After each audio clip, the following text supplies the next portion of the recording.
बिस्मिल्लाहिर्रहमानिर्रहीम। अस्सलामु अलैकुम वरहमतुल्लाहि वबरकातुहू। क्या आप कर्ज़ों की वजह से परेशान हैं?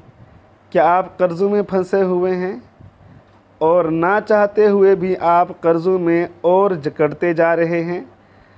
तो आइए अल्लाह ताला से इस मुसीबत से निजात हासिल कीजिए। मगर कैसे? मैं आपको बताता हूँ वजीफ़ा। कुरान पाक की एक बिल्कुल छोटी सी सूरत है। कुरान पाक का आखिरी पारा 30वां पारा, उसमें एक सूरत है बिस्मिल्लाहिर्रहमानिर्रहीम। इज़ा जाअ नस्रुल्लाहि वल फ़त्ह व रअयतन नासा यदखुलूना फ़ी दीनिल्लाहि अफ़वाजा फ़सब्बिह बिहम्दि रब्बिका वस्तग़फिरहु इन्नहु कान तव्वाबा। बिल्कुल छोटी सी सूरत है।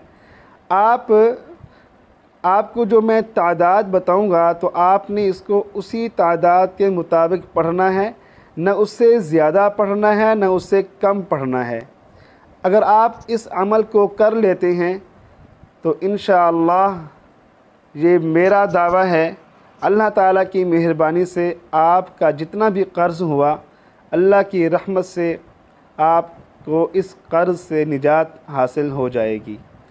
अमल इस तरह करना है, फ़जर की नमाज के बाद 21 मरतबा इस सूरत को पढ़ेंगे, 21 टाइम्स रिवाइज़ करेंगे।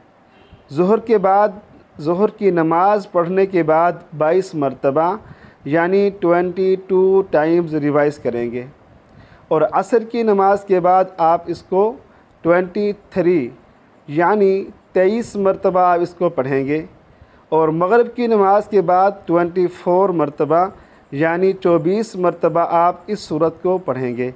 और इशा की नमाज के बाद आप इसको 25 टाइम्स रिवाइज़ करेंगे यानी 25 मरतबा इस सूरत को पढ़ेंगे। तो इंशाअल्लाह इस अमल की बरकत से आपका पहाड़ जितना भी कर्ज़ा हुआ तो इंशाअल्लाह अल्लाह ताला की मेहरबानी से उतर जाएगा। बस शर्त ये है कि हमें अल्लाह ताला के पाक कलाम पर यकीन होना चाहिए। मिलते हैं अगली वीडियो में। अस्सलामु अलैकुम।